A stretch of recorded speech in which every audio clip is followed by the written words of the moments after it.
that time. I see him shaking his head. We've had plenty of opportunity to have a conversation. That's not why we're here. That's not what we're talking about. Okay? I know. As soon as you put it on the agenda. Let's not go there. All right.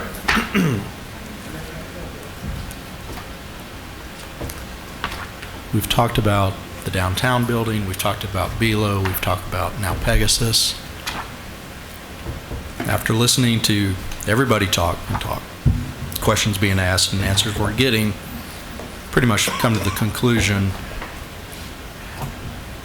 that I'm ready to acknowledge that the administration needs new facilities, whether they're new or used. I don't like the tone that I'm hearing, pitting administrators against children, or, administrators against teachers, or Ross Avenue versus the classroom. We're supposed to be all in this together, I thought. So when we use language like that, it divides us. It doesn't really bring us together. I've been in brand new schools. I know what a brand new school looks like compared to the old schools with a bunch of portables, and I wish every single kid could have a brand new school. You walk in, take a tour in Adamson.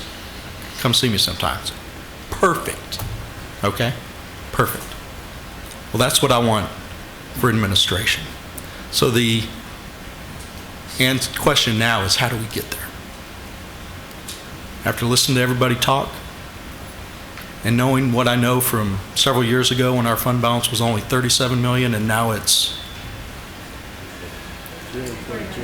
yeah, money always seems to be there for our priorities. Now, some may argue that we got there on the backs of teachers, and that's a different conversation. But what I'm saying is that getting an office building, consolidating is a priority. We will find a way to get there. So after listening to all that, after listening to the downtown location, Belo, Pegasus, I'm just ready to call the question after other people get to talk, and then move forward in the very near future about a brand new building.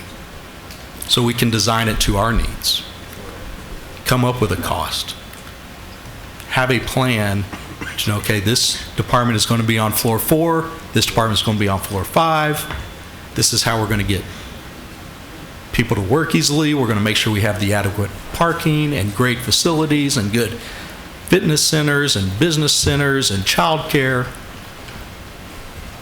If taking care of the people who are not in the classroom is a priority, then we will find a way to do it. So let's have that conversation.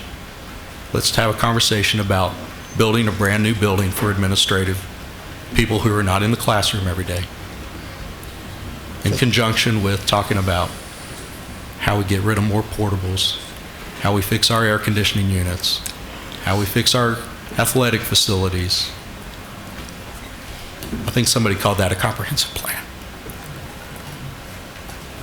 We're looking at a building that's pretty good and probably the best that we've seen so far. But to me, looking at it and listening to people, it's not perfect. And I know perfect can be the enemy of the good, something like that. But we're a pretty big fish in a pretty big pond. A $1 billion organization with 20,000 employees, 160,000 kids. Let's take care of ourselves. Whether we go for a bond, TRE, or just pay for it flat out in cash, let's figure out a way to do it. But let's talk about building a new school or a new administrative office. Thanks. Before we call a question, we will respect the calling of a question, but I want to make sure that Trustee Bingham has I'll take that. Okay, Trustee Bingham has something to say, and then I'd like to ask some questions myself. So, Trustee Bingham. Yeah. Mr. Terry, if we were to build, is Mr. Terry still in there? Okay. Or Wanda, whoever, if we were to build a brand new, go out in a bond election, as Trustee Cowan was talking about, what would the cost of a brand new facility, and I know that includes the land, what would that cost? Well, there's one proposal that you've received for a 325,000 square foot building for $100 million, so that's basically $306 a square foot. $100 million. Yes. And that would get us to the equivalency And of, that would be about less than half the size of this building.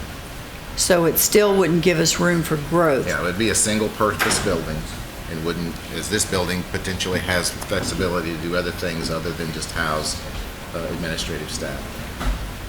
And so it is a benchmark. I don't know if I think we brought.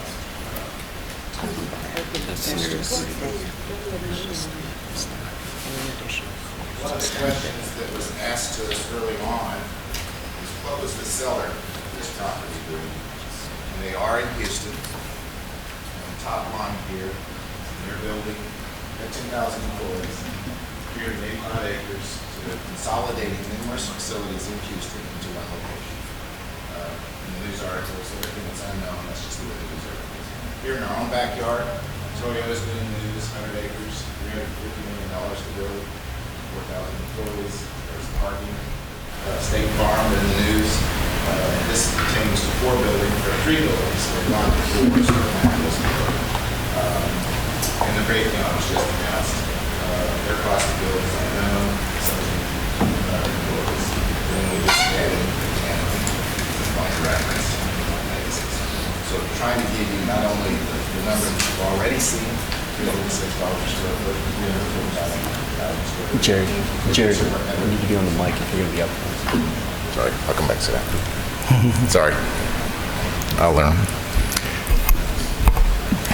Did everybody hear that? I mean, I could hear them okay here, but We actually considered that build-to-suit scenario as scenario 3 as a part of our analysis, with the reasoning being that there are no other buildings available in the district that would suit your needs. So the only other option would be a build-to-suit.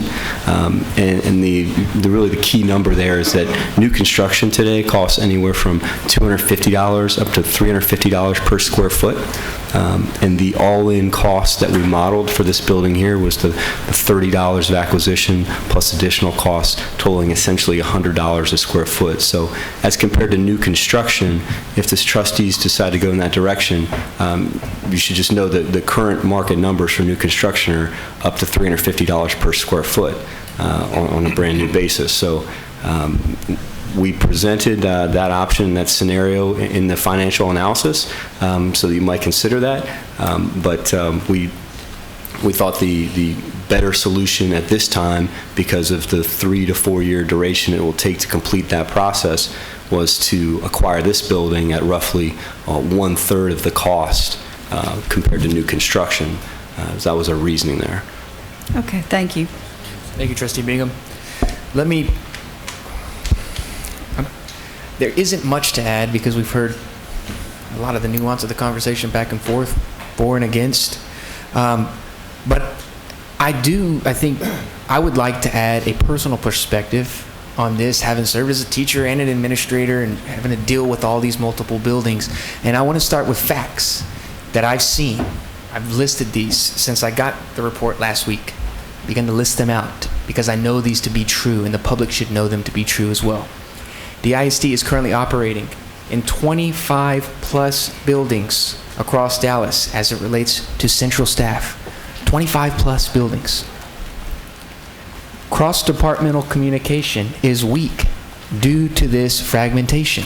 That's a fact. It's harder to communicate when you have that many buildings spread across the city. Look at the map of all of our central staff facilities. They're as far from central as you can get. Many of DISD's assets have been repurposed into office space from prior use. We've got a grocery store, schools, a warehouse, and this is lacking in efficiency and effectiveness as it relates to a real estate portfolio strategy and ability to be able to effectively operate as a central staff. We have a dispersed multi-department structure with multiple points of authority, contracts, staff, and tracking systems. The real estate portfolio reflects this, as the average age of key facilities is close to 60 years old and requires significant investment. This is a fact. based on your strategy that you're giving us, we have an opportunity to significantly shrink our footprint, which for the public, you should know, is a good thing, because if we are significantly shrinking our footprint as it relates to our central staff, we are increasing efficiency. And this is something we've known for years that we have needed to do. But instead of doing that, we have continued an ineffective real estate portfolio strategy, or a lack of a strategy, by buying a grocery store, repurposing schools, operating in a warehouse. Furthermore, the large amount of old facilities that we have, that we're calling central staff departments, require an ongoing commitment to capital improvements to keep buildings operational.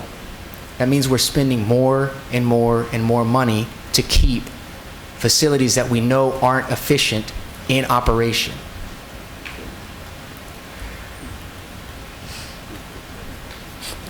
In my opinion, small changes or minor transactions they're only delaying what we know we need to do. We are delaying what we know we need to do. And while we're delaying it, we're incurring significant liability risk by operating under the status quo. Here's what we'll get from following this strategy: staff efficiency, lower travel cost, lower building operational costs, building connectivity and production, alternative work strategies, shared cost agreements. If we execute this recommended strategy, public, the analysis indicates that we stand to realize an annual increase in the tax base of approximately $435,000, which was reflected in the financial model and total and NPV value of approximately $7 million over 20 years. Those facts, let me just put it simply. If we restructure and we centralize all of our real estate functions, we will improve operating efficiencies, control costs, and we will streamline job functions. But let's not do that. Let's place this on a bond so that we can continue to delay a process that leads us to a more expensive approach for the taxpayers, because based on this analysis, it simply costs more to build to suit. Plus, it's going to cost more to keep up with the additional cost of continued deferred maintenance year after year after year until a bond package is passed. If we don't do that, let's kick it to the Future Facilities Task Force. But what they're going to tell us is that we probably should have created a Back to the Future Facilities Task Force to go back in time to make the decision we have to make right now that should have been made 10, 15 years ago when it relates to central staff and centralizing our staff into one building. This idea that we don't care or don't have a plan to reopen schools or to create new schools is not true. We have hired and created an Office of Transformation and Innovation with their first priority to be school choice. Trustees sitting here have had multiple meetings with the administration, have invited the administration to community meetings to talk and engage community members around what to do with the schools that have been closed and how to envision new schools. So I reject the fact that we're not talking about what to do with our schools. We are having that conversation even more now than we've had before. This idea of old textbooks, rundown schools. We do have old textbooks. We do have rundown schools. But I also hear complaints from teachers about the delay in HR processing.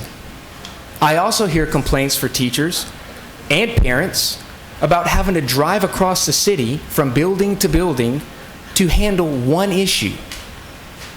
Sometimes they've got to take off multiple days of work because they didn't get the answer that they needed the first time at one building. And we are continuing by not making this decision to create a barrier between our central staff and our staff members at the campuses. If they don't enjoy or have the opportunity to effectively handle a problem one time, that only creates more of a rift. I know that to be true, because when I was a teacher and I had to follow a process through multiple buildings, it was frustrating. I'm sure it's frustrating for parents as well. We can solve that, or at least improve it significantly tonight. But why don't we place it in the hands of taxpayers through a bond? Place it in the hands of the taxpayers. We already have placed it in the hands of the taxpayers.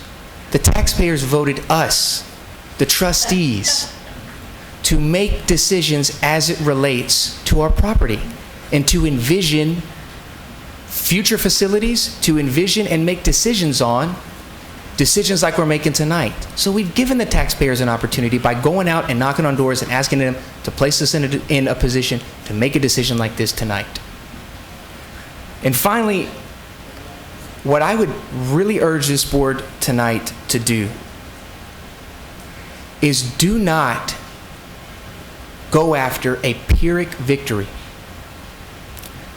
A Pyrrhic victory, in my opinion, that kills a financially sound decision in the name of antiquated portfolio strategies and rhetoric that pits and has continued to pit and put the fear of board members in the past, pit teachers against staff, teachers against the central office. Don't give in to a Pyrrhic victory. At some point, this board or a board in the future is going to have to make this decision to address the significant issues that I've listed out for you and that I know to be true as a teacher and a staff member in this district. I'm asking you to make the decision that boards in the past should have made and that boards in the future won't have to make if we make the decision tonight. Make that decision and vote yes for this. That's what I'm going to be doing. Trustee, I started with Trustee Blackburn, and it was Trustee Foreman, and then Jones. We're still talking about cost, and we're talking about savings. And as I understand, the savings comes from the difference of doing all of the maintenance work at all of the administrative buildings. Am I correct? That's what we're saving against making every administrative building top-notch where there's no more maintenance work required. Is that what we're saving? What are we talking about saving? Superintendent Miles, someone, how are we saving money by doing this versus staying where we are? Yeah, so there's, again, just a couple components to the savings numbers. The first is that you have to spend money today to operate your current facilities, and they're operating at an inefficient level. So the first savings number is that you will become more efficient by shedding space that you don't need in order to, when you execute this strategy. So the first savings number is operating expense reduction. Okay, so stop right there. So if we move out of our 10, 15 buildings into one, you're saying we're going to save the expense of those 10 or 15 buildings. That's correct. When they sit still, we're still going to operate those buildings in some kind of way. We don't just cut everything off, so there's still some operating cost to those facilities. Is that correct? Well, the assumption is no, there would not be operating costs associated with these facilities, because if no one's in them and the staff is relocated, you would sell those buildings. So let me understand, Wonder Paul. So all the schools that we have right now that we've closed, we just turned off the lights, turned off the water, turned off the electricity, locked the door, and just walked away, and they're sitting there. Is that what we're saying? So there's absolutely no cost to buildings that are sitting vacant. There's minimal costs when they're vacant, but we still are required to do the maintenance on the buildings. Right, so there's still some cost. There's some costs, but So- in terms of the conversation on the existing 15 buildings that are currently used as administrative buildings. I think the strategy would be to sell those buildings. I think that's part of the scenario. And if I may, we haven't tried to sell any of the schools. Thinking about choice schools, trying to probably reopening most of those schools. So if we empty administrative buildings, we would try to sell those. Have we got any idea about what those buildings might cost, which ones might be usable? Because there was something about, somebody made a comment a little while ago about a single-purpose building. Many of our buildings are single-purpose. They would have to be gutted or torn down and a new building built in its place. So the school up the street that HR is using a little bit of, it could only be used as a school, or someone could tear it down and build something else there. So we're basically going to be selling land and not the building itself. Right. So there are some considerations to be made there. But when we talk about how much we're going to save, I'm still hearing that the savings is against the maintenance that is needed for those 15 or so administrative buildings. Did I hear that absolutely wrong? If we move out of our 15 buildings into one building and we stop paying the utilities, stop paying the water and everything on those 15 buildings, and now we're going to pay the utilities at this one site, you're saying that's going to save us $400-some million? 400? Well, it's the whole strategy, but you're taking less space. So if you have 1,170,000 and you shed, would you say, half of that space? So you're consolidating the space. You're right now running inefficient. You have more employees and more square footage than you need. So it's a 2-4 thing. You're going to sell the real estate, and you're going to stop operating it, and you're going to take less space. But we also know from the numbers, the operating expenses of Pegasus Complex, for example, that complex operates very efficiently on an operating expense per square foot basis. None of your facilities today operate efficiently. They're nowhere close to standards for what an industry standard is for operating expenses. So okay. There's a big savings there because you're getting to industry standard and you're not operating those facilities efficiently today.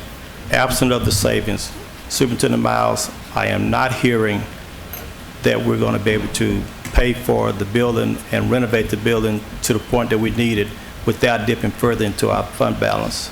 I am not hearing that we have an additional influx of cash absent of going into our fund balance. Am I hearing that absolutely wrong? Because I understand Jim Terry said we could, if we go for a bond, recoup our monies, but that's recouping the money that we took out of our fund balance. And trustees, we may hear that $300-some million fund balance dollar amount.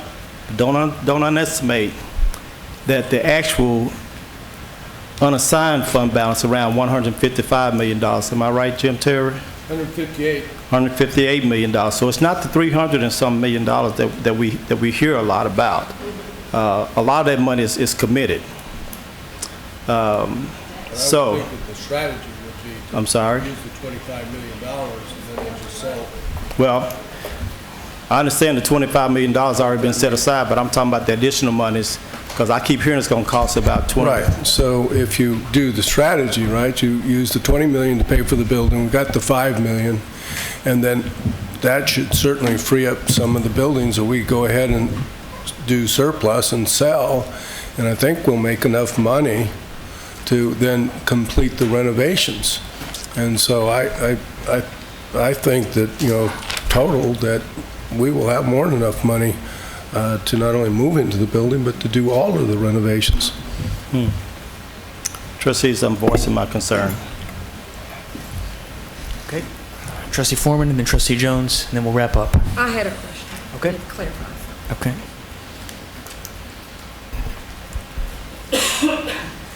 I'm the newest trustee on this board, and I want, first of all, CBRE, this is not about you. I want you to know that. And I think you've done an excellent job. But for me, this is about responsibility. And I started out earlier saying there are some board members that will vote for anything that this administration brings forward. And I mean that. I mean that. I'm asking the trustees to be responsible. And yes, we were elected by the people. But when we get ready to renovate schools, what do? We put them on a bond program. Is that correct? Yes, that's correct. And the voters vote for it. And there is nothing wrong with looking at an administration building and let the voters vote for it. This is a rush decision that's upwards of $158 million. Now, don't forget, Trustee Blackburn, when we talk about the fund balance, remember we gave the employees the 2 days back too. That's not included in your calculation. Let's not be crazy. Let's be responsible and make sure we do the right thing. This is a rush decision. When I feel rushed, I do nothing. I do nothing until I feel better about it. Trustee And Jones? one last question, and maybe Wanda might know. Exactly how many employees are we talking about that will be moved from these facilities?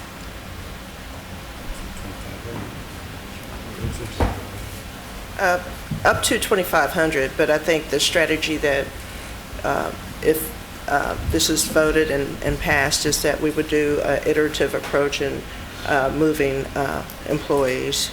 So we would prioritize based on need, who would move first. Yeah, and the first 7 floors was what, 1,500? Yeah, but even with the first 7 floors, it would have to be a staged or phased-in process, taking anywhere from, 6 months to 2 years. Okay, thank you. What about building 2?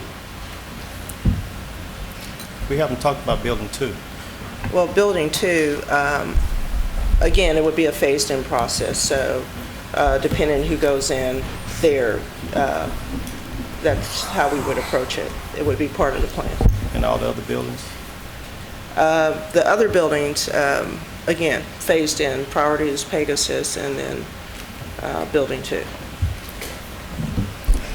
Trustee Jones? We're talking about available resources to be able to invest in the things this district needs. And when it comes to the hard assets, we've already got a pretty significant investment across a pretty wide portfolio, a lot of which is inefficient and a lot of which isn't serving our needs. If we start with the children, we know for a fact, and it's not pitting administrative assets versus children, it is a fact that this district doesn't have adequate space to educate the children in the current state, and with the growth rates we've been running, we're even getting further behind. And we haven't addressed the condition of over 200 schools, which were not brand new and whose average age is over 60 years old. It's going to take a large amount of money to get us to where we can bring them not only current, but we can have schools of the future that meet our needs. We have maybe $4 billion of possible capacity to do everything, and that's assuming that the taxpayers are willing to give us another quarter on our bonds, or on a bond election. And even then, that's assuming interest rates don't do what they may be doing, which is go up, which means our cost of funds is going to be even more of a challenge. We don't have money to throw around. If we did, we would be doing the things in the current state. We wouldn't be putting $15 million against, deferred maintenance at the most minor level at our campuses to solve it. Now, I know we have an administrative problem.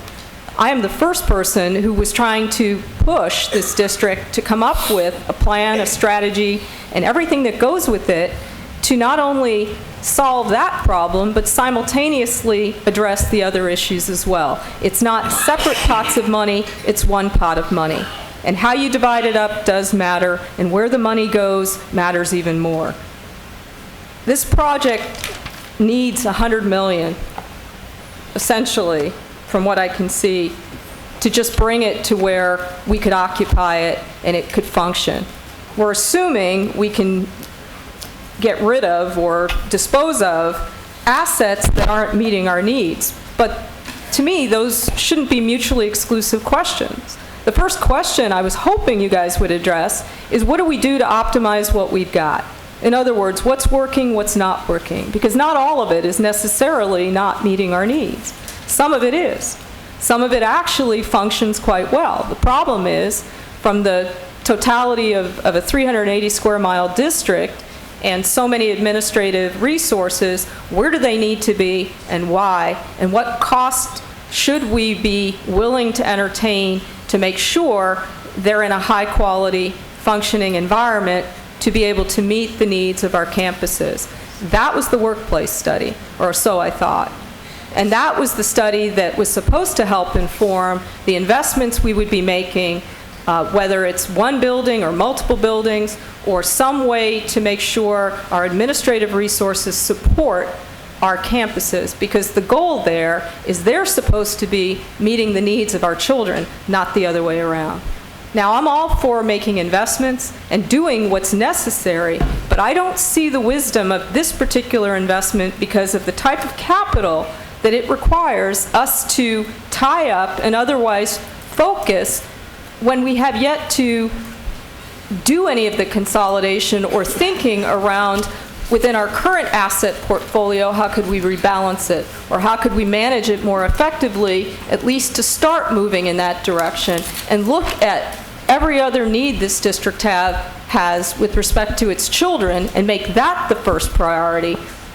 It's not a trade-off. But it is a question of, we only have so many dollars, and we only have so much capacity right now to meet our needs with respect to the growth in our education side. So this is rushed. You know, I feel like we're trying to do two things at once when we should be doing a sequence of things in order to arrive at effective decision making, and that's my real concern.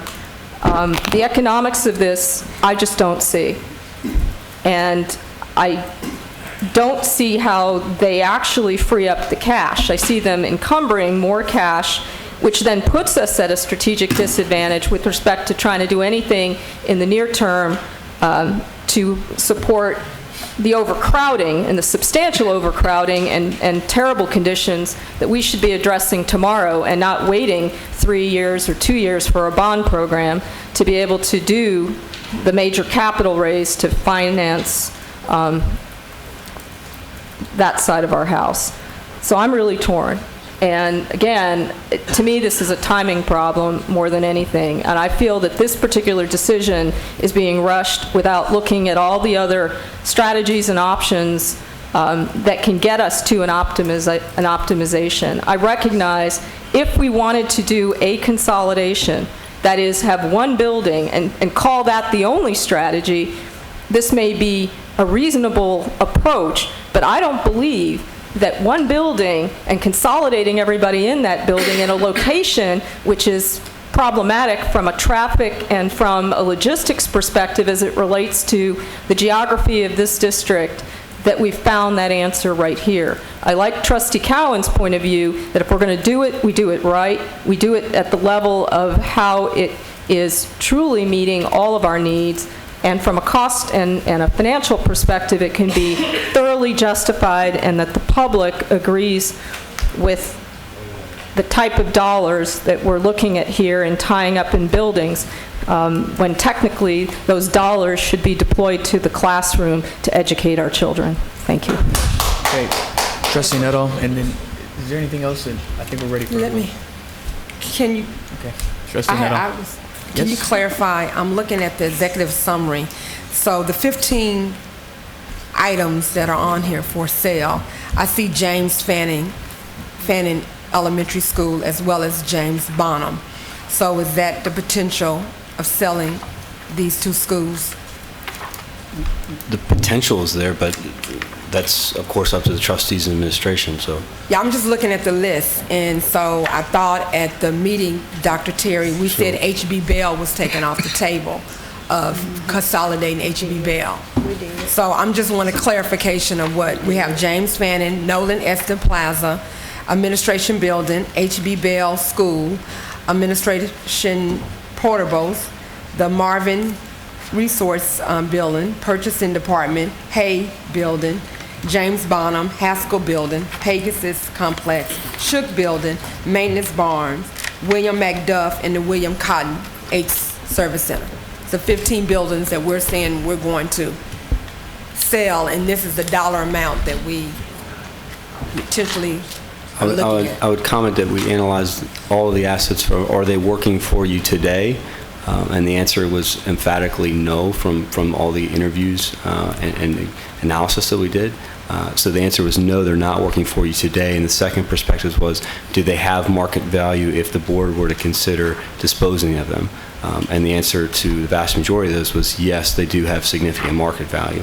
So the exact strategy of what you should sell and when, I think is to be determined, but all those are possibilities. Did you interview any of the board members about in the process of this? No, that was outside of our scope. Okay, so none of the board. So the question is, once again, James Bonham is on the list for particular, because in this, yes, your scenario, you talked about if we dispose of 15 properties, this is the money that we can save that can help. Correct. But I'm seeing schools on the list, James Bonham, James Fannin, as well as, I thought the H.B. Bell building. So you put the two schools on the building. And they could be pulled off and we just adjust the numbers. I mean, that's the decision the board can make. I'm just trying to figure out how did we come up with the James Bonham when it's, Right. That's one of the schools. They were analyzed because there's administrative staff in them today, so it was looked at as where are you housing folks today, and should that be considered as a consolidation candidate. So that's where the staff is, and should they be considered, should the staff be relocated if you were to execute this strategy, we would say yes. The disposition strategy is to be decided. Can I clarify, can I get, because on this part I'm new, what is the policy, procedures, law for selling a school building that taxpayers build? Is there a process to that? Because I haven't been on the board to deal with that aspect. Well, so do we? There's a state statutes to govern the disposition of any school or administrative property. It's a sealed bid process, and it's very common across the state. Can you give me that statute? Because I'm just looking at schools are on this list that we're putting in this dollar amount that we're talking about savings. And when I saw... We're going outside the scope of the agenda. It's in this book, Trustee Solis. We're talking about... And this is the book that we're talking about. And on this list, it says Executive Summary, DISD facility name, James Fannin, Nolan Estes, Administration Building, H.B. Bell, James Bonham. It's 15 of them. And in the summary, we talked about 15 properties that we're going to dispose of. Am I correct, or I'm at a different meeting? No, you're correct. Okay, so I'm out of scope, Faye? We're talking about selling buildings. Yes. So I'm trying to The get a section clarification. you're asking for, I think, is Local Government Code 267. Don't hold me to that, but Yeah, but I think we can provide I'm that. asking for the statute because I'm new to not new, but new to this process because we have school buildings. One of the school buildings, we voted to consolidate and close. Now on there, in this proposal that we, the board, need to vote on, you put the numbers of 15 buildings of potential income if we sell that we will save. Am I correct? Yes. Okay, so I'm asking for the statute, the law, anything that governs how a board sell buildings. Because we're going to sell that property, correct? There's potential to sell. Yeah, the potential to sell, and I believe the Local Government Code is 267, that's a section. If they can just put in the board so I can study Yeah, it, sure. just to be up. It's a potential to sell school buildings. These are two schools, correct? Yeah, any property that the district sells goes through that same process. Okay, a I sealed just bid, want to yeah. understand the process. Nolan Estes, I think that's where we house our overage school or overage middle and high school. So I'm just trying to understand that this. It's a very clear, strict process. I've participated in it many times. I just want to understand, because I see a school that we closed on this list, potential income that is part of this scenario of financial. So tying it to peace. And once again, to 11 million. So I'm requesting that we put this on the agenda to discuss what we do about the 11 schools that we close. In that conversation, I've yet to still see a plan. We've had many conversations, but it's just been all talk. I've yet to see a plan on how, dates and timelines when we're going to open the schools that we close. But one of them I do see, two of them on here, so I know why that they are potential to be sold. So I understand that too. Trustee Mitchke and then Trustee Morath.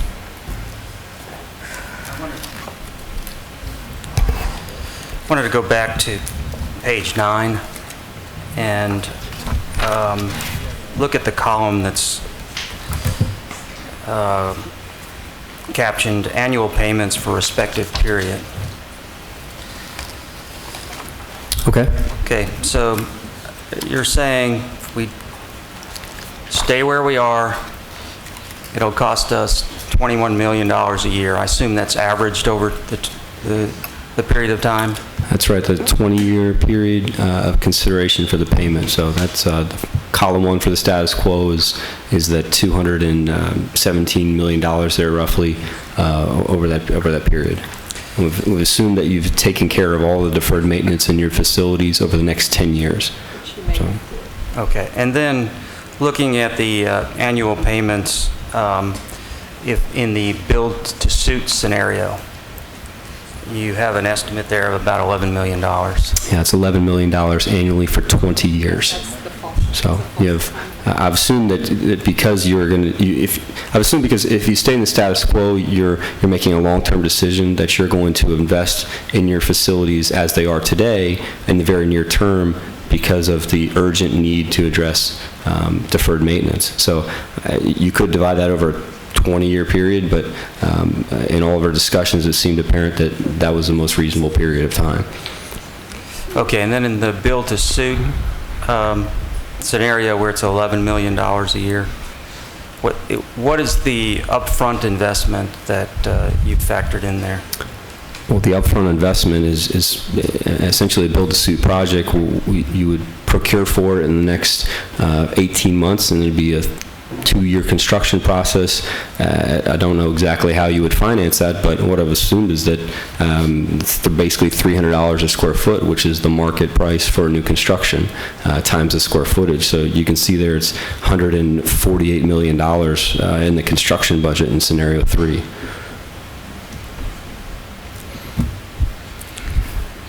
Okay, so I just want to make sure I've got the just to clarify, these annual payments are just to tackle the construction side of things. These are not the operational side. So that's why the numbers jump up so significantly from the construction budget to the cost of occupancy in the columns beneath, total cost of occupancy. So annual payments is just respective of addressing construction.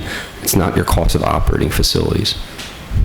If you include the operational costs, that's how you arrive at the green line below.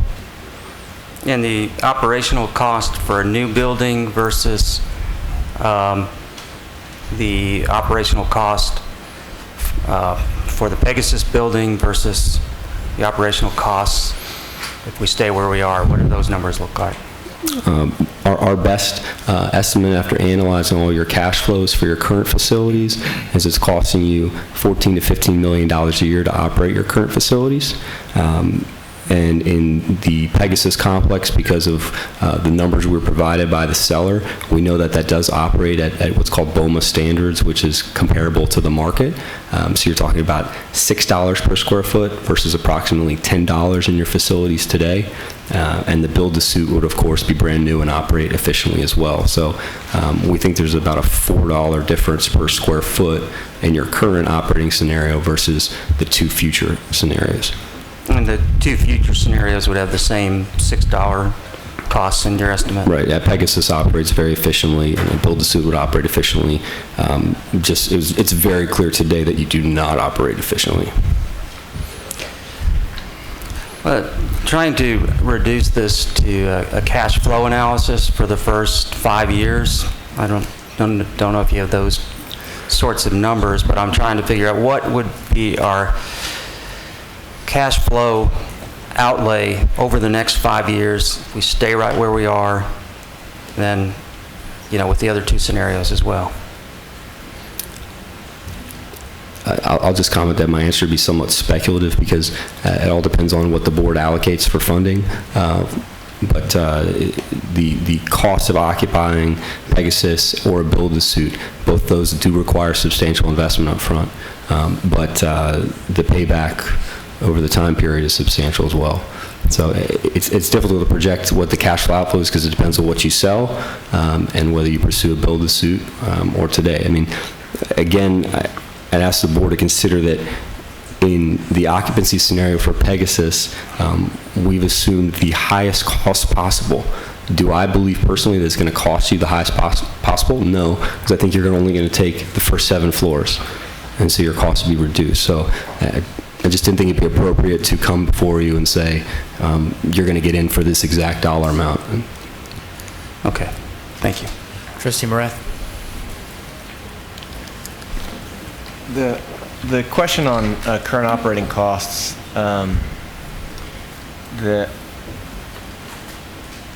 again, we discussed earlier that this $217 million number to maintain the status quo assumes not that we're actually improving any of our buildings, just that we're maintaining the facility condition index. That's right. So the story that I got from one of our administrative staffers, for example, that water was pooling in his office, and the maintenance approach to that was to drill a hole in the floor so that it would fall through.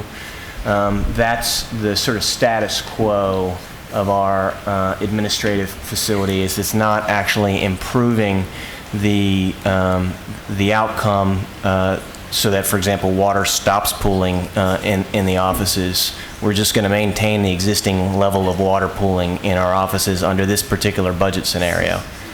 Is that correct? I wasn't aware of the water pooling, but that's... Okay. So I think it's a healthy assumption that what we would do is actually not invest to maintain our facilities because we never have. Certainly our administrative facilities. We've spent over $1 billion in the last five or so years, virtually all of which was spent on schools. And I don't know if it's virtually all of it or actually all of it, but in excess of $950 million of that was spent on schools. None of that was spent on administrative. I guess there was a couple of administrative expenditures.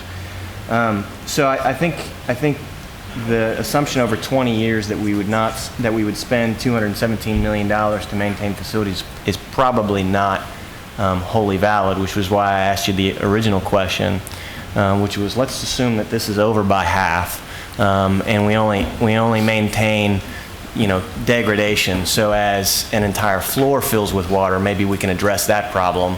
And so if that's the case, then we're looking at more like $100 million instead of the 217 to maintain our status quo, which drops this net present value of the current cost down to 250 ballpark, 240. So we're still talking about $140 million plus savings by taking this option. Just want to make sure I'm thinking about that correctly. I think you are. I think another way to look at it is if you spend no money on deferred maintenance in the status quo, and you're still operating a 1.2 million square foot portfolio at $10 per foot, you're going to be spending $120 million to operate that portfolio. That's the difference in the nominal cost of occupancy at 420 and the total estimated construction at 217? That's right. Okay.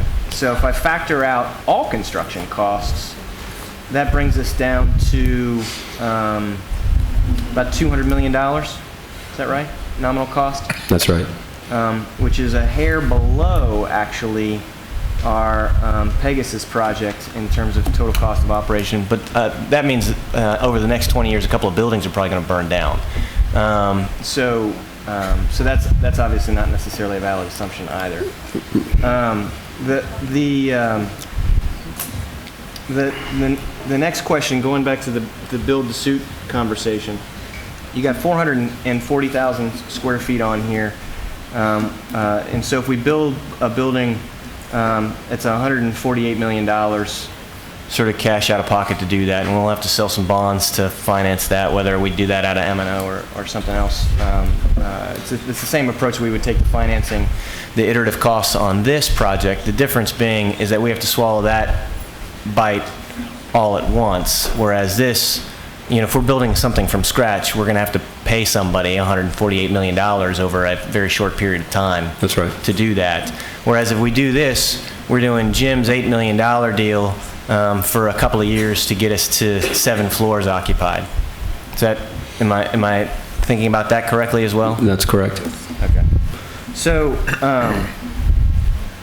back to the question of how we allocate costs in our current situation. When we have maintenance projects that are taken out of, let's say the boiler explodes at the Lamar building, which is probably not outside the realm of possibility. So right now that's coming out of our M&O budget, Jim, is that right? It's coming out of whatever we build in for all of our maintenance and operation, our actual maintenance in the maintenance and operation portion.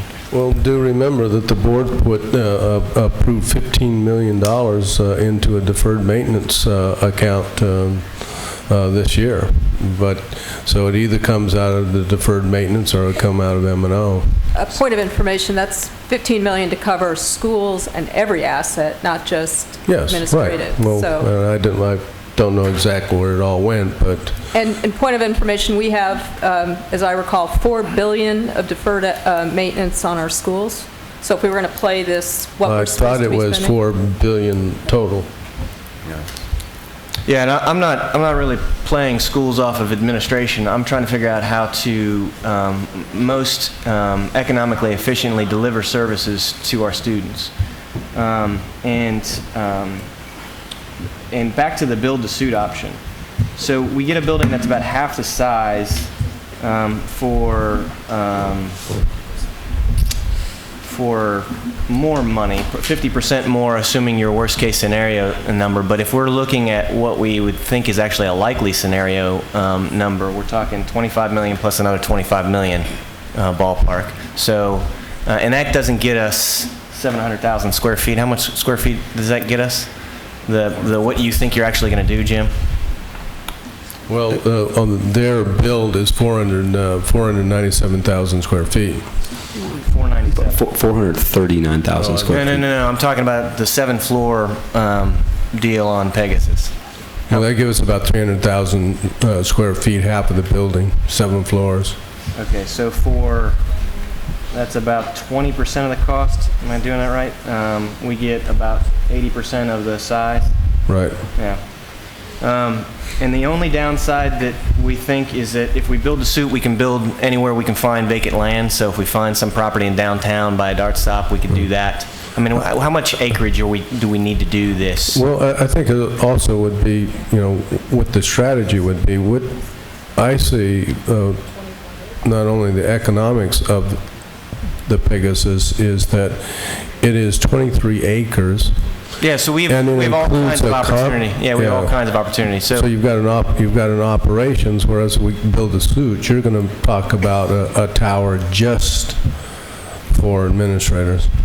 I would just comment that that was a key assumption in the model, that there's no way you would go out and build 750,000 square feet because the cost would just be so prohibitive, it would be impossible to justify. So we said, well, what's the reasonable amount to house the employee base that we studied? And we said it's 440,000 square feet. It's like for example, doing a model school in our administrative building where we can have teachers rotating, but there's actually children in that school. That's possible with Pegasus, and it would be part of the schools of choice plan, but it's not possible without Pegasus. Is that kind of what you're saying? That's correct. There's so many ancillary uses of complex like Pegasus with these extra buildings, the potential surplus space in it for you. So it's a very unique opportunity. And so let me talk about timeline for just a second again. So if we do Pegasus, the likely first step that we can actually occupy within, not all 7 floors, but people are moving into that building. You got a rough ballpark? We estimated 2016, assuming there's a procurement process for any sort of construction management. Obviously, there'll be a little bit of closing time. So we assume 2016 is when the cost savings begin on the operational And if we do a building, what's a comparison? Yeah, I have 2 scenarios in the full report where I walk through that, but the earliest is 2018 at this point, and that's if you approve to build the suit today. That's if we approve it at this meeting. That's right. I mean, Okay. Just in between construction demand. We don't and- necessarily work all that fast, so I'm not sure that's going to happen tonight. Yeah, we assume 2018 occupancy. Okay. So we're talking, all practical purposes, a 3-year delay towards any degree of administrative consolidation and operational cost savings. Yeah, that's correct. Any build-to-suit, regardless of size, whether you built on this campus or got a new land site, is going to take you a significant amount of time. And this, I want to make sure I understand this. It seems somewhat ironic that if we build something from scratch, we actually have less capability than if we go to Pegasus, in your opinion? In our opinion, yes. Okay. So actually building from scratch is sort of less perfect, which is totally counterintuitive for me, having purchased, like a house and other things. So you're telling me because of the size of the Pegasus project that footprint is that footprint's probably available. It's just the actual construction costs make it prohibitive. Is that the argument, or is the footprint not even available in your analysis? Just to reiterate the market study, this is the only asset for sale of any magnitude within the district that could solve any one of the district's problems on the administrative side. So it's a very limited pool. Just make sure I'm clarifying on asset, you're not looking at vacant land That's right. in that. So there's probably 26 acres somewhere in the city of Dallas that we can buy. Nolan Estes we own is 27 acres. Hold on, Trustee Yeah, Jones. so building on our own property or buying somewhere else we can do. It's not going to be anything close to $148 million for the same degree of capacity that we get from Pegasus. We're talking $300 or $400 million to do that. I wouldn't speculate on $300 or $400 million, but in our analysis, we assumed that if there was a build-to-suit, it could be done on DISD land. But if you have to go out into the market to acquire land, that would add to the cost of the build-to-suit scenario. Okay. I don't remember seeing in this a study of where our central office staff live currently. Has that been done? Did we analyze actually where our people live?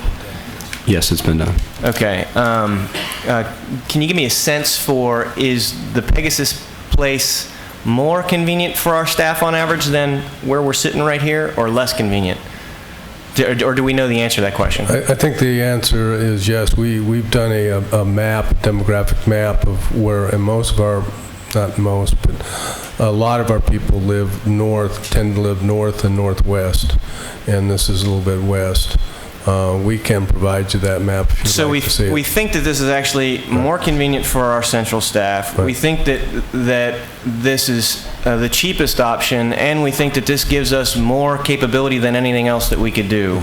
And it has the parking, and there's also a DART station. And if I do sort of the kind of sensitivity analysis that I've heard from Trustee Jones and from Trustee Blackburn on the status quo numbers, even when I do a sensitivity analysis, sort of totally ignoring all of your assumptions and saying we're going to let a couple of our buildings burn down, it actually is also still cheaper to do this than to do nothing today. So I think I keep my previous position. I'm going to vote in favor of this. Were you trying to convince yourself of that? Okay. All right, we'll finish with Mr. Miles, and then we'll A point of place this for a information, vote. they referred to some analysis, I can't find it, on how this is more efficient location-wise for our workforce. Well, it's the map that is not in here, but we have, we did a mapping of the location of all of our employees. I can provide that. Okay, Mr. Miles? Yes, great discussion. I understand the notion of kids first. I think if you look at what the district has done over the last decade, probably or more, especially in the last couple of years, we put kids first. We know that the teacher in the classroom, and I get beat up sometimes for saying it, that's where the victory is. So we know that's where our attention is, that's where we visit. That's where we try to staff first. We put $143 million in QSAB just recently for the schools. Boilers, HVACs, systems, science labs. We also put 15, we've been deficient in deferred maintenance. Parsons report pointed that out, but we put in $15 million last year. We're going to put more in this year. We're going to continue to do that because we know that we have buildings for kids that need to be replaced. We've done other things like help out at Truett and many other things. I don't need to go into that list. So I appreciate the notion of kids first. And I also appreciate the notion of comprehensive plan. We've been working on it. The task force is doing its due diligence. The Future Facilities Task Force, they've got a lot of ground to cover first before they put together or even comment on a plan, but that will happen soon. Trustee Solis is right. We've had a number of conversations. People know that we want to open up some of those schools that were closed. I can't judge why they were closed. That was a decision for the board at the time, and it made sense, I'm sure. It was a good decision at that time. But we're looking at school choice, so we're looking at opening those buildings. We're looking at renovating others, all for the kids. We have 20,000 employees, though, in the district. 10,000 of them work outside of the school, or about 7,000 work outside of the schools. And many of those folks work in the central office buildings that we would consolidate. And I walk around too, not just the schools, but if you were to talk to our technicians, our maintenance folks, people who work in human capital management, I go there. I'm sure you have too. Just listen to them. I was at IT meeting just day before yesterday. And I get approached all the time. They want help. They don't want to put themselves before kids. They want to work more efficiently. They want to help the schools. They're doing a good job too, by the way, under some tough conditions. So I would ask that we really think about those folks. Well, I think CBRE, thank you for, you made the money case, I think, pretty clearly. It's a savings. But I'm also going to make the case where we really listen to the people who support the teachers in the classroom.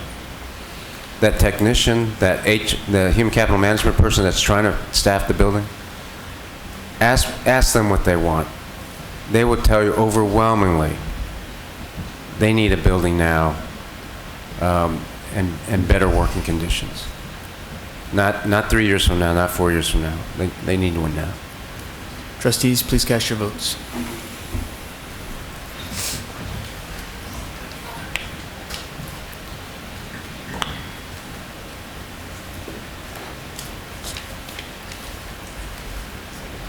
Mr. Mitchell, Ms. Jones. I'm present but not voting. Okay. The motion fails, 3 voting yes, 5 voting no, and 5 voting and 1. Okay, trustees, you've just rejected the motion, thereby not approving the resolution for the purchase of the property known as Pegasus Place.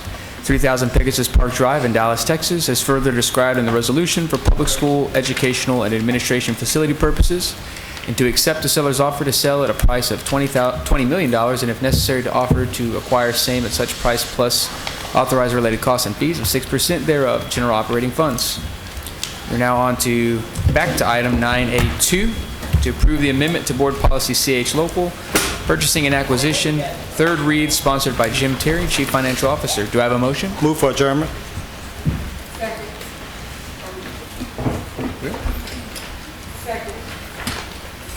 Okay, the motion has been moved to adjourn, and that's been seconded as well. Just for parliamentary inquiry on this, that's moved to adjourn, that's 5 votes? Majority vote. Okay. Point of information, we have a closed session, and we also, But the closed session is posted, but the closed session was only posted if we needed to go into closed session. well, there were issues that we were supposed to discuss in closed session related to an item. Okay, the motion has been moved to adjourn and it's been seconded. Wait, you can discuss that, can't you? No, you can't discuss it. Okay. All those in favor of, well, cast your votes. We can count by hands. All those in favor of adjourning the meeting, please raise your hands.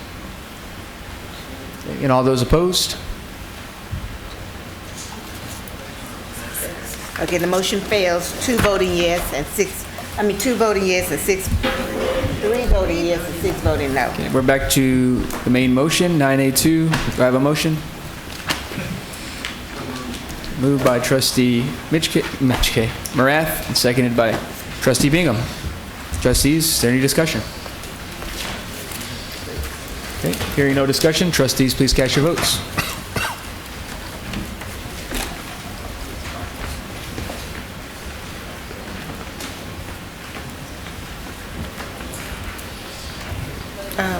Ms. Jones, you're not voting? Well, I am, if I can just pull up the item and just to remind myself.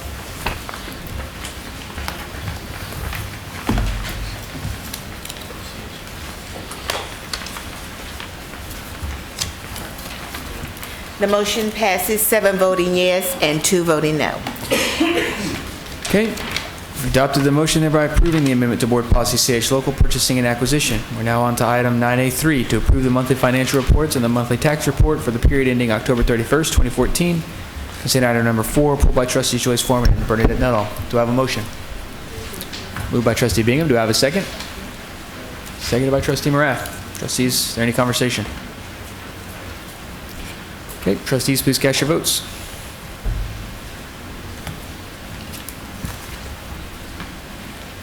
Motion passes 9-0. You've just adopted the motion, thereby approving the monthly financial reports and the monthly tax report for the period ending October 31st, 2014. Now we're on to item 9A4, to approve the budget amendments for December 18th, 2014.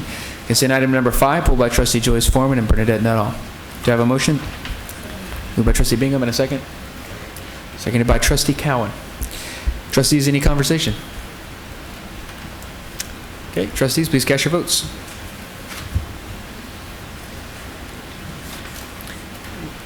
Motion passes 8 voting yes and 1 voting no. We're now on to item 9A5, to ratify the amount of bills, claims, and accounts for October 1st, 2014 to October 31st, 2014. Consent item number 6, pulled by Trustees Joyce Foreman and Bernadette Nuttall. Do I have a motion? Moved by Trustee Bingham, and a second? Seconded by Trustee Morath. Any conversation? Cast your votes.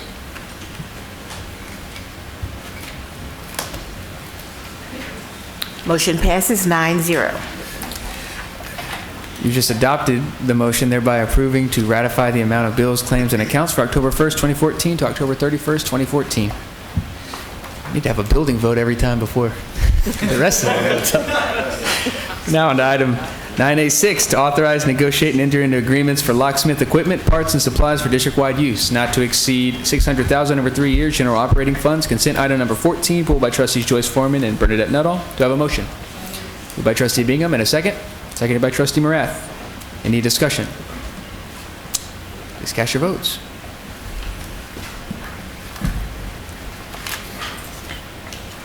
Motion passes 9-0. Next item is 9A7, to authorize the purchase of vehicles for police and security services not to exceed $390,820. General operating funds, consent item number 19, pulled by trustees Joyce Foreman and Bernadette Nuttall. Do I have a motion? Moved by trustee Bingham and seconded by trustee Jones. Trustees, is there any discussion? Please cast your votes. Motion passes 9-0. And we're now on to item 9A, to authorize staff to negotiate and enter in an agreement for external legal services with the listed vendors for 2 years with up to 2 one-year renewal options not to exceed $5 million annually. General operating funds, consent item number 20, pulled by trustees Joyce Foreman and Bernadette Nuttall. Do I have a motion? Moved by trustee Bingham, and a second? By trustee Morath. Trustees, any conversation? Please cast your votes.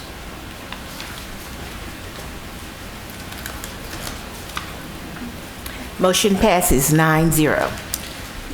Now we're on to item 9A9, to authorize staff to negotiate and enter in an agreement for special counsel to the board with the listed vendors for 2 years with up to 2 one-year renewal options, no additional costs. Consent item number 21, pulled by trustees Joyce Foreman and Bernadette Nuttall. Do I have a motion? Moved by trustee Bingham, and a second? Seconded by me. Any conversation? Please cast your votes. Motion passes 9-0. We're now on to item 9A10, to approve an increase to the term agreements for the purchase of computer peripherals for district-wide use, not to exceed $625,000, $3,125,000 aggregate through August 2016. General operating special revenue funds, consent item number 22, pulled by trustee Joyce Foreman and Bernadette Nuttall. Do I have a motion? Moved by trustee Bingham, in a second? I will second it. Trustees, any discussion? Please cast your votes.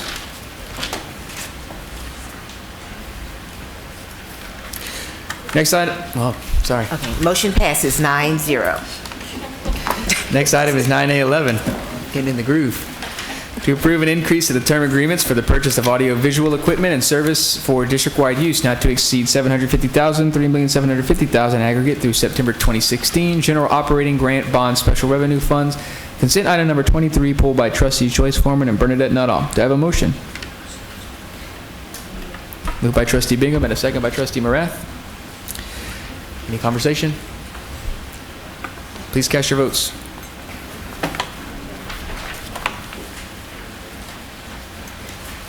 Motion passes 9-0. The next item is 9A12, to approve 6-month lease agreements with Workforce Solutions, Greater Dallas DBA, Dallas County Local Workforce Development Board Incorporated, for the use of the James W. Fannin Old Arcadia Park and Teich Annex Educational Facilities. $173,136 revenue. Consent item number 28, pulled by trustees Joyce Foreman and Bernadette Nuttall. I have a motion. Moved by trustee Bingham and a second by trustee Jones. Any conversation? I do want to say thank you to Paula Blackman and anyone else that was involved in this. You put in a lot of hard work to make this happen, and I'm very appreciative of that. Thank you so much. Trustees, please cast your votes. Motion passes 9-0. Our next item is 9A13, to approve and enter into an interlocal agreement for evaluation services with the University of Texas at Dallas and acceptance of a donation in the amount of $216,363 over a 3-year period. Consent item number 31, pulled by trustees Joyce Foreman and Bernadette Nuttall. Do I have a motion? Moved by trustee Bingham, and a second. Second by trustee Morath. Any conversation? Please cast your votes. Motion passes 9-0. And our last item is 9A14, to approve the critical shortage recruitment incentives not to exceed $2,550,000 general operating funds. Consent item number 34, pulled by trustees Joyce Foreman and Bernadette Nuttall. Do I have a motion? Moved by trustee Bingham, in a second. By trustee Morath. Any conversation? What's that? I'm still awake, so let's talk about this one. Okay. Was it 5 or 4 o'clock? It was 4 o'clock. I'm sorry. I thought it was 5. We was trying to break our record. Yeah. Okay, trustee Blackburn and then trustee Jones. Call for the question. I call for the question. Okay, well, hold on. Trustee Jones, I think, did have something she'd like to add, so I'd only ask that we allow trustee Jones to say it before we call the question. You did second it. And I have the authority as the executive at the moment to read the rules and to know the rules. And in those rules, if Trustee Jones has something that she'd like to say, we should allow her, it's a tactful thing to do, the opportunity to speak to this. Yeah. Thank you, Dr. Blackburn. I'm going to support this, but with an asterisk. I've asked to make sure that in the areas of where we are having a hard time filling vacancies and in areas of critical shortage, just based on nationwide and regional problems, so in the STEM areas and in our language areas, that we look at other strategies, and we also take another look at the relationship to TEI. Because part of the problem is if you keep incentivizing people coming in, then you're basically perpetuating a high turnover because people are just going to chase the dollar. And the challenge is people who've been here a longer time, if they're not able to match that in any which way, then you're going to have a basic inequity going on between those that have been here on a long duration, and you're incentivizing people to keep looking at chasing the upfront. And so I'm just really concerned in the STEM fields. We continue to see shortages there. The same with bilingual and related dual language. And with TEI now, and this idea of having a pay-for-performance structure, this is just one more dimension of inequity if it's not factored in and otherwise looked at as part of the way we do it. So I'm going to support this, but I really expect to see us do a market and related analysis of how we can make sure we're paying people and keeping them and not incentivizing them to leave and play the incentive game across the various districts in this area. Thank you. Thank you. Okay, trustees, please cast your votes.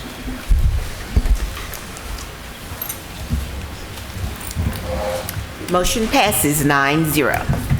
And that concludes our agenda for this evening. We had a closed session. The time now is, what time is it? 1:11 a.m. and this meeting is adjourned. Point of order. We had a closed session. We had a closed session language posted. I asked. All right, buddy.